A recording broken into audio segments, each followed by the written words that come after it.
नमस्कार। आज हम एक बहुत ही दिलचस्प रेल यात्रा पर बात करने वाले हैं। हाँ बिल्कुल। Shri Ganganagar Kochuveli express. Train number है 16311 और 16312। हमें इसके बारे में काफी कुछ पता चला है। हाँ काफी कुछ। तो हमारा मकसद है कि ये जो अनोखी साप्ताहिक ट्रेन है जो राजस्थान के बिल्कुल कोने से मतलब उत्तर पश्चिम से, हाँ श्री गंगानगर से, उसे केरल के राजधानी के पास तक जोड़ती है, उसे थोड़ा समझें। सोचिए करीब 3 दिन का सफर भारत के इतने अलग अलग नज़ारों से गुजरते हुए। ये वाकई एक असाधारण यात्रा है। हम इसके रूट, इसके ऑपरेशन, इसमें क्या क्या सुविधाएं हैं और सफर का अनुभव कैसा रहता है, इन सब खास बातों पर गौर करेंगे। बढ़िया। तो सबसे पहले ट्रेन नंबर आपने बताया 16311 श्री गंगानगर से कोचुवेली और 16312 वापसी में। ठीक है। और इसे ऑपरेट करता है दक्षिण रेलवे जोन, है ना? और ये श्री गंगानगर से सिर्फ मंगलवार को चलती है। जी हाँ, हफ्ते में एक ही दिन मंगलवार को। ये अपने आप में काफी दिलचस्प है, मतलब देश के एक कोने से दूसरे तक। सही कहा। तो इस लंबी यात्रा का समय और रास्ता, इसके बारे में कुछ बताइए। हाँ, तो 16,311 जो है वो श्री गंगानगर से दोपहर को निकलती है करीब 1:50 पर। ओके। और पहुंचती है तीसरे दिन रात को लगभग 10:45 कोचुवेली। बाप रे, मतलब पूरे 2 दिन और 2 रातें ट्रेन में। हाँ बिल्कुल। कुल यात्रा समय जो है वो करीब 53 से 57 घंटे का है। अब इसमें थोड़ा अंतर मिलता है अलग अलग जगह आप देखेंगे तो। अच्छा, वो क्यों? 53 से 57 घंटे की थोड़ा कंफ्यूजिंग नहीं है? हाँ, हो सकता है वो गणना का तरीका अलग हो या रेलवे का अपना कुछ बफर टाइम वगैरह हो। दूरी भी करीब आप मानिए 3000 किलोमीटर से ज्यादा, कुछ जगह 3300 भी लिखा मिलता है। बाप रे। लेकिन हाँ, ये भारत की सबसे लंबी दूरी की ट्रेनों में से एक है, ये पक्का है। ये तो वाकई में भारत भ्रमण हो गया। कौन कौन से राज्यों से निकलती है ये? ये ट्रेन कुल 6 राज्यों से गुजरती है। शुरू होती है राजस्थान से, फिर गुजरात, महाराष्ट्र, फिर छोटा सा हिस्सा गोवा का, फिर कर्नाटक और आखिर में केरल।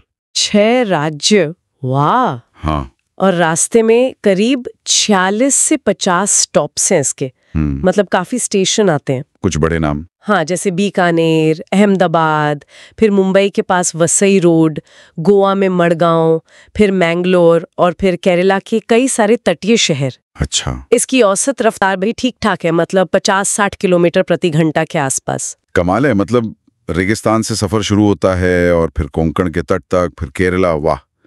इस इतने लंबे सफर के लिए ट्रेन में खास इंतजाम क्या है, मतलब कोचेस कैसे हैं? देखिए, ये एक LHB रेक वाली ट्रेन है।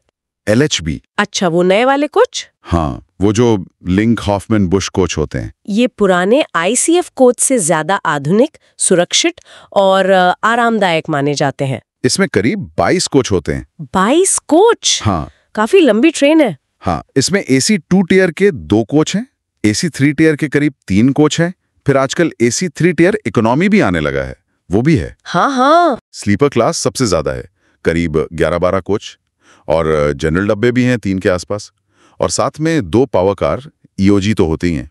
अच्छा, मतलब हर तरह के बजट के लिए ऑप्शन है। और इतने लंबे सफर पर भाई खाने पीने का क्या? हाँ, ये तो बहुत जरूरी सवाल है।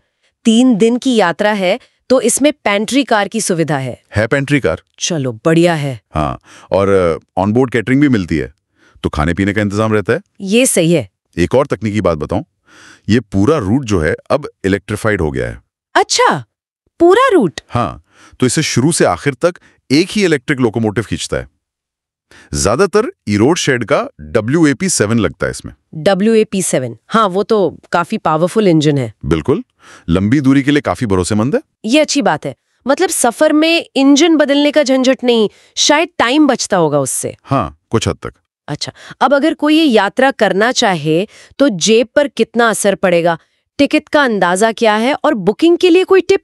देखिए, किराया अगर हम श्री गंगानगर से कोचुवेली पूरा देखें तो स्लीपर क्लास का लगभग मान लीजिए 1000 रुपए के आसपास। ओके। 3A का करीब 2600 रुपए और 2A का 3800 रुपए के आसपास। ये अंदाजन है, कड़ा ऊपर नीचे हो सकता है। ठीक है। इसमें सुपर फास्ट चार्ज तो नहीं लगता होगा? नहीं, ये एक्सप्रेस ट्रेन है, सुपर फास्ट नहीं है, तो वो सरचार्ज नहीं लगता। सलाह यही है कि टिकट बहुत पहले बुक कर लें। अच्छा। क्यों? भीड़ रहती है। हाँ, खासकर AC और स्लीपर में। ये रूट लंबा है और हफ्ते में एक ही दिन ट्रेन है, तो स्लीपर कोटा वगैरह जल्दी भर जाता है। तो प्लानिंग पहले से करनी पड़ेगी। समझ गए। और वो फाइनल चार्ट कब बनता है? वो तो सामान्य नियम ही है, ट्रेन खुलने से करीब 3-4 घंटे पहले। अच्छा। तब आखिरी कंफर्मेशन वगैरह पता चलती हैं। इतनी लंबी यात्रा है तो टाइम पर चलती है ये ट्रेन? समय की पाबंदी कैसी है इसकी? देखिए, इसमें मिलीजुली सी प्रतिक्रिया है। कुछ लोग कहते हैं कि हाँ, ठीक ठाक टाइम पर रहती है। अच्छा, या अगर लेट होती भी है तो उतनी की मैनेज हो जाए।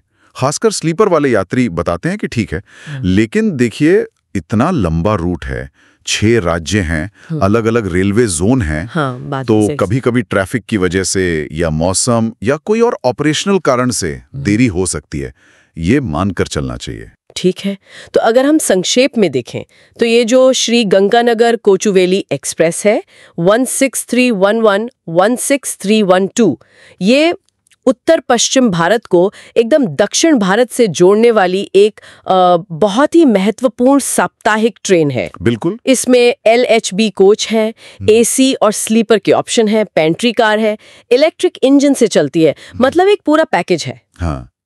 हाँ, ये जरूर है कि सफर लंबा है, करीब 3 दिन का। हाँ, वो तो है। तो प्लानिंग करते समय जल्दी बुकिंग करनी है और 2 रातें ट्रेन में गुजारने के लिए मेंटली तैयार रहना है। बिल्कुल सही कहा आपने। और ये ट्रेन सिर्फ 2 जगहों को नहीं जोड़ती, ये असल में यात्रियों को भारत की जो अद्भुत विविधता है उसका अनुभव कराती है। सही बात है। आप सोचिए, थार के रेगिस्तानी नज़ारों से आप शुरू करते हैं, फिर कोंकण के हरे भरे तट आते हैं और फिर केरल के वो शांत बैक वाटर्स। वाह! तो जो लोग एक ही ट्रिप में भारत की इतनी सारी भौगोलिक और सांस्कृतिक चौड़ाई देखना चाहते हैं, उनके लिए ये एक बहुत यादगार अनुभव हो सकता है। इस सारी जानकारी के बाद मेरे मन में एक सवाल आ रहा है सोचने के लिए कि ये जो करीब 3 दिन की यात्रा है, जो इतने अलग अलग इलाकों और संस्कृतियों से गुजरती है, खिड़की से बाहर देखते हुए वो कौन सा ट्रांजिशन पॉइंट होगा, कौन सा हिस्सा होगा जहां नजारों में या लोगों के रहन सहन में सबसे बड़ा, सबसे नाटकीय बदलाव महसूस होता होगा। अरे वाह, ये तो बहुत दिलचस्प सवाल है सोचने के लिए। हाँ, शायद इस पर सोचने से ना यात्रा का अनुभव और भी गहरा हो जाए।